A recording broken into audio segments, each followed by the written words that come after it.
Welcome back to the Tinnitus Relief Podcast. My name is Ben Thompson. Today I'm here with Matt, who is currently in what we call the habituation stage of tinnitus, meaning he's gone through the challenging period of improving his tinnitus, and now 98% of the time, it's not a problem at all in his life. So Matt, tell us about where this all started for you and what was going on in those early days when your tinnitus became most problematic. Yeah. Okay. Thanks for having me. So it was about a year ago. Pretty much what was happening was for as long as I can remember in my life, I would get these little tinnitus spikes, and now I know what to call them, but I never knew what to call them before. And they would come and go within an hour or a lot less normally. But about a year ago, I ended up getting a spike that just didn't want to go. And I had it for probably about a week, and then it kind of went away. But in that week, which was probably the longest spike I ever could remember, I started to really recognize sound a lot more. And I'm kind of really big into audio anyway. I consider myself like an audiophile person. So I tend to listen in really keenly on things anyway. So when I had that spike, I would try to listen if I still had it. Do I still have it?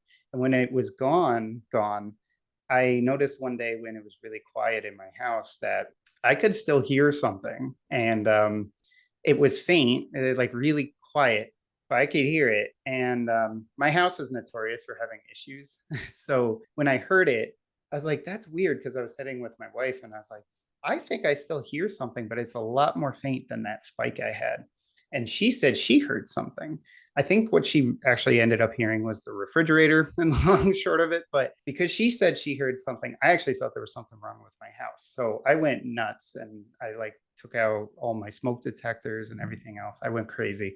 And I actually didn't sleep that day because I kept hearing it, right? And anyone with tinnitus kind of knows you don't just turn it off. And I thought it was something in my house. Later on that night, my wife said, she doesn't hear it anymore. And I'm like, I still hear it. There's something broken. And that next day, I didn't sleep. I kept hearing it. I think I kind of slept maybe for like an hour, and my dad woke me up and he was like, are you going to work today? Because they come over to watch my 5-year-old. And I was like, what? I still hear the noise. And I actually like went crazy. I almost like I got sick in the stomach. I really went nuts. And so I went to my parents' house to sleep. I still heard it there. And there's that first indicator of like, uh-oh, there's actually something wrong with me. So it was really, really rough. I think I had like 3 weeks. And because I put so much attention on it, it got louder and louder. Let's talk about that, because when we put Yeah. more attention on the tinnitus itself, we're trying to fix it, we're trying to solve it, which is Yeah. normal, by the way. That's a normal response. Like you said, Yep. if there's something wrong in your house, you try to get to it and fix it. If Mm. there's something wrong in our body, we try to get to it and fix it. But putting the extra attention on tinnitus, the stress and Hmm. anxiety, the insomnia wrapped around it Yeah. accidentally and without us knowing, because it's not obvious, makes the tinnitus louder. So tell Yeah. us about the next days. If this was the first 24 hours, and that sounds very rough, Yeah, tell this us yeah, about the that next few first days. yeah, so that was the first 24 hours, and then for like 3 weeks it just didn't stop, obviously. And it was very loud at that point. Like you said, I just kept thinking about it, and I was like, why, what is this? Why do I have this? I've always had those tinnitus spikes, but I've never had tinnitus. Like I always thought of myself, like, I don't have tinnitus. How do I have tinnitus? And I couldn't stop it. And the first thing that helped me was I actually saw your 7-day meditation challenge. And I never really meditated before, but I was like, I'll try anything, like, because I was searching the internet far and wide for answers. And so I did it. And I remember after the first meditation, my wife and I did it together. I actually felt a little more relaxed. Like I still obviously heard it, but I wasn't quite as aggressive to it. Like I wasn't or scared. So then I did all seven. And after the seventh, I was like, wow, I wouldn't say it's great, but I feel better. What did that show you? Yeah. What did that 7-day guided breathing and relaxation series, what did that show you about the relationship between your tinnitus and your body and your brain? So it kind of showed me that I can have some control that I didn't think was possible. Because this is like, it's like an alarm going off in your ears, and you can never stop that alarm. And when I would meditate, I found obviously hear it. And I actually had to meditate with like background noise, with like a rain Very, noise or very something. common and often Yeah. recommended. Yep. And when I would do that at the end of it, I would feel this calm and sort of like this like appreciation that I can control it in a little bit, because I could have swore it sounded like it got a little quieter when I was done. So it's still there, but quieter. So I kept meditating. Actually ended up using the Headspace app, and I use that pretty common or pretty Excellent. regular these days. Excellent. I want to address that Mhm. the sense of control is really a pillar of what we perceive and what we may call anxiety, right? If I'm in Mhm. control of my situation, then I feel more calm, I feel more clear about it. If I feel that the control is outside of me and me trying my absolute best wouldn't change the outcome, it creates anxiety. So those two pieces Mhm. are very much linked. And what do we know about anxiety or stress? It can make tinnitus louder. So Yeah. Oh anything we yeah. can do to have control is so key. And what I describe it as it's an indirect pathway to tinnitus. There's no direct volume knob that we can just go in and turn tinnitus down, right? No. Maybe if we had an electrode, some wire with some brain surgeon going straight into the auditory brain, it's possible that we could adjust the brain cells that way, but it's not really feasible in most cases, and that's not a proven method. So these indirect pathways, stress reduction and getting a sense of control over your tools and your tinnitus is a big part of it. So I'm glad that you're sharing your insights for the listeners here. Yeah, and actually, so what ended up happening was I found Treble Health because the meditations were good, and I thought, well, why not see what you guys are about? And I had that 15-minute trial with Dr. Michelle, and she was really helpful within 15 minutes. And I was like, okay, so I figured I'd had to try. So I ended up talking with her quite a bit. It was, I think, weekly for a while. And then we moved to like twice a month. And then we moved to once a month. And then we actually eventually got to once every other month. I think the last session we had, I want to say it was like August or September. And she helped me a lot. But what I noticed is, and it seems like what you guys are so good at, is that you guys help, like you guys help us help ourselves, I guess is the best way I could think of it. Like she gave me so many good tips, but they were tips that like I kind of knew, but she would like bring it out, like and teach me like how to, defocus from it. Actually, the first thing she told me was probably one of the best things she told me. She said, stop researching tinnitus. So all I did forever was like, oh, how do you fix this? There's got to be something out here. There's people have this problem, and there's got to be something to fix it. And all I did was research. And she said, by researching, it's great, but you're putting more focus on it. And by the same, so I stopped doing that. That was one thing that helped a lot. Yeah. And There's a point of yeah, diminishing returns, right? yeah, yeah. Having good information is important because originally we might just have fear or anxiety. What is this? What can I do? If you Mhm. find some good information, it can reach a point of diminishing returns where the more you seek information, the worse it ends up being for you. Because Mhm. after that point, you're not finding anything that's really helpful. It's just kind of scaring us, or like you had said, making our attention more focused on this is a threat. This tinnitus needs to go away now. And we're training our brain. It's a very sensitive process there. Yeah. So she told me the only information I should get is from her. And other than our sessions, don't try not to even think about tinnitus. And that was really really big. Actually, if I was to give like, well, one of many tips, that's like the first one. Just like try not to think or research or do anything. I know a lot of people are like me, and they want to find the answer right away, and the truth is the answer is to forget it. Like that, at least for me it was. So but anyway, what I ended up learning over the last year, well, I actually ended up learning I probably had this tinnitus for longer than the year, but I never really paid attention to it. So when I was sitting in the quiet and I heard it, I've heard that noise before. And I remember telling my wife, like, it's just normally not this quiet. When it's that quiet, I've always heard that for as long as I can remember. And I've done obviously hearing tests, and I have like asymmetrical hearing.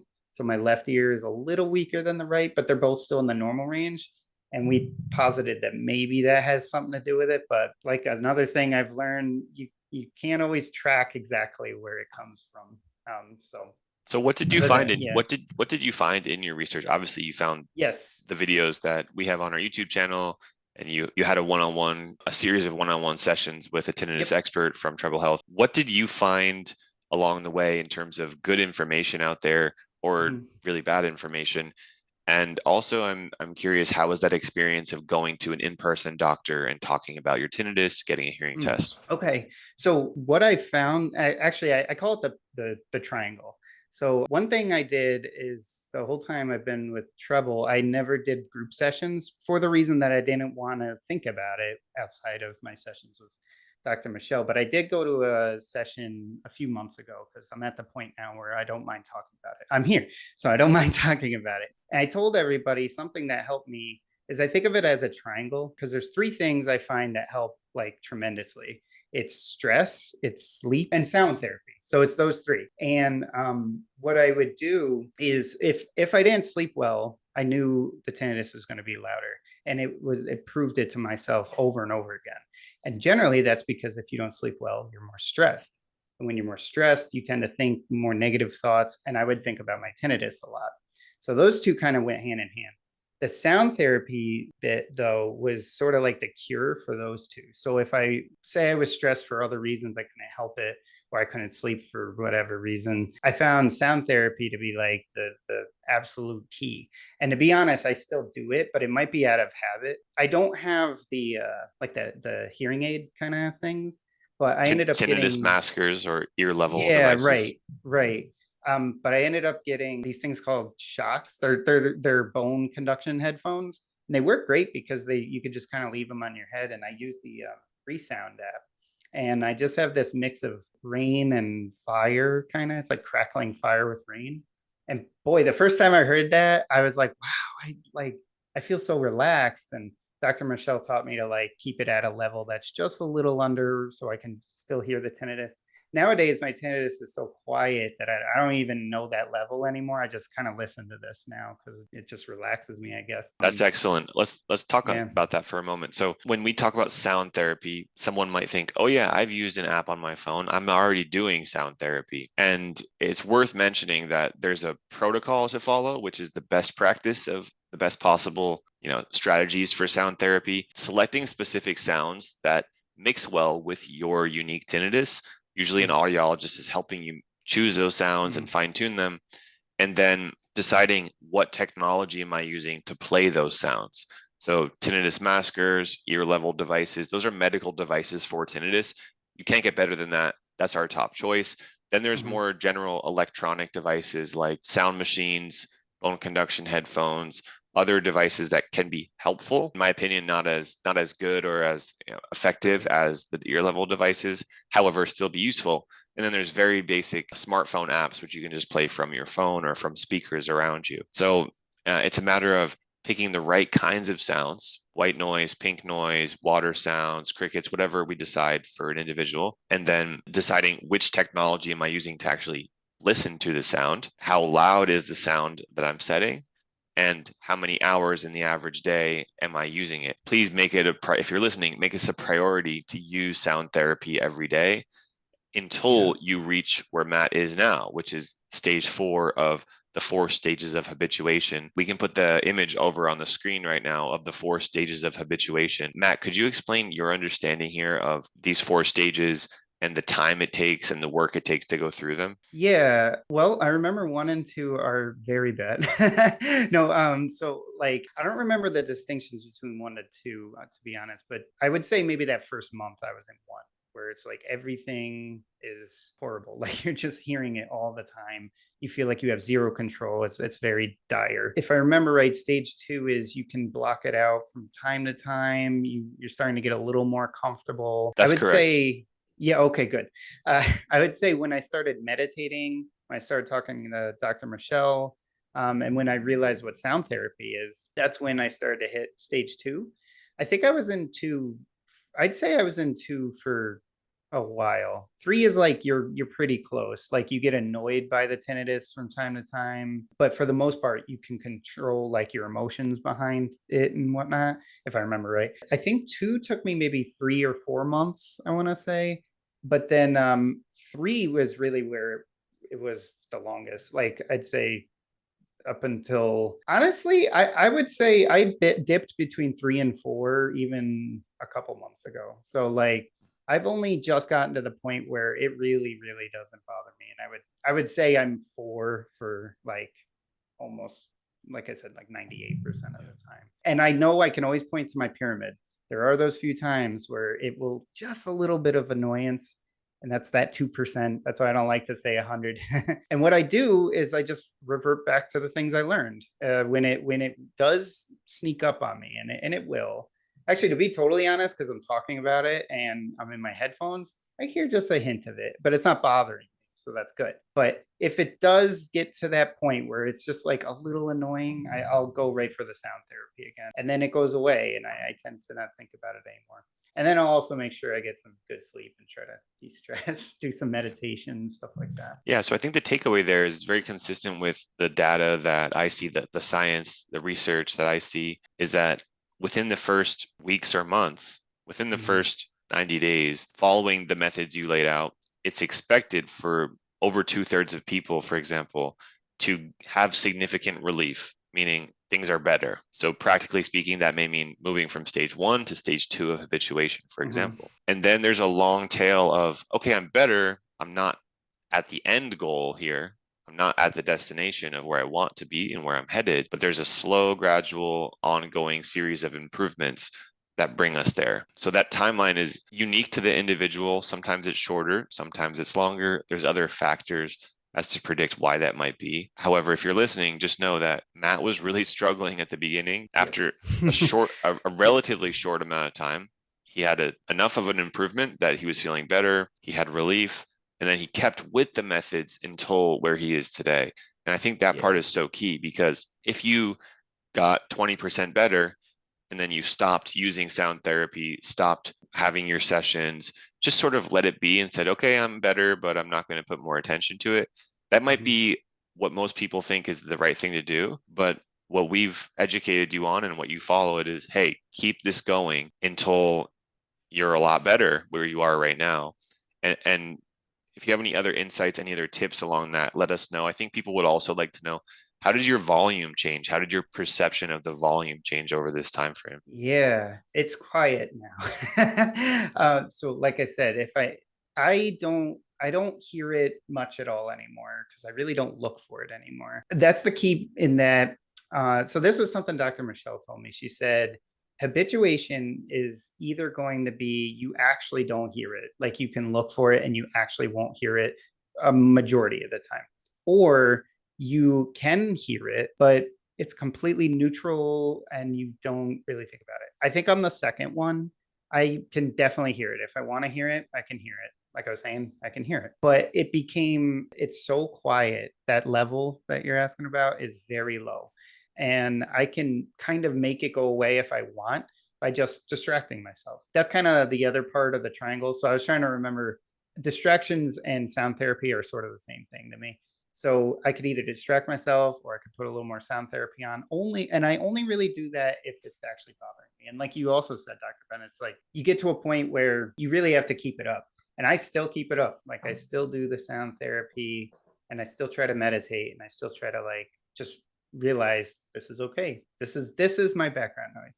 Actually, another tip that Dr. Michelle told me was the worst time is at night. And I think a lot of people, the worst time's at night. Like when you're sleeping, it's very quiet, you're tired. So when you're tired, it tends to get louder. Actually, I found that too. It sloped up throughout the day. Like at night was the worst. And early in the day was not bad. Even when I was like stage 2, earlier in the day, it was not bad. But at night, you're tired, it's quiet, you're trying to go to bed. I'll do my sound therapy on like a Bluetooth speaker. It was so hard at night. And what she told me was when my head is on the pillow, to think of it as a seashell kind of effect.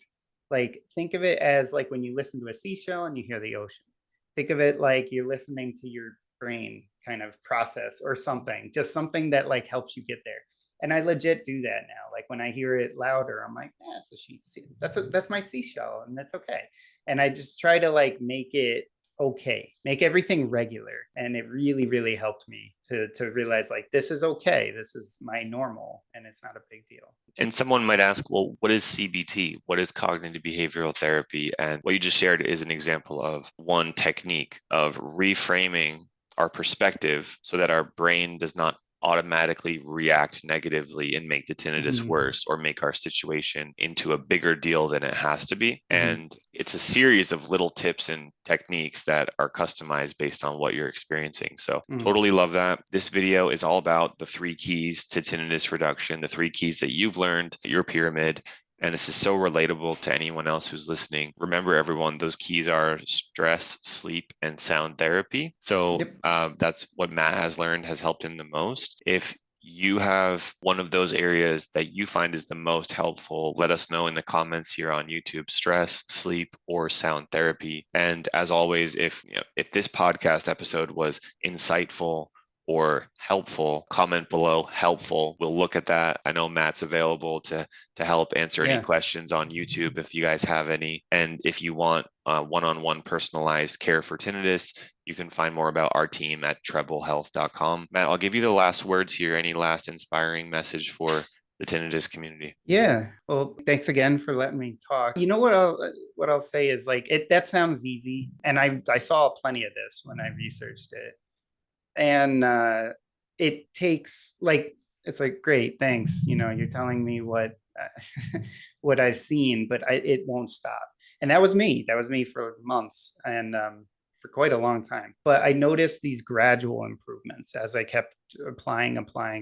Like it bothered me. Okay, keep my stress down, do some meditating, make sure I get enough sleep, and definitely keep using my sound therapy and distract myself. Don't think about it. And it sounded like that's never going to work. But as I noticed like very small improvements, I just kept it up.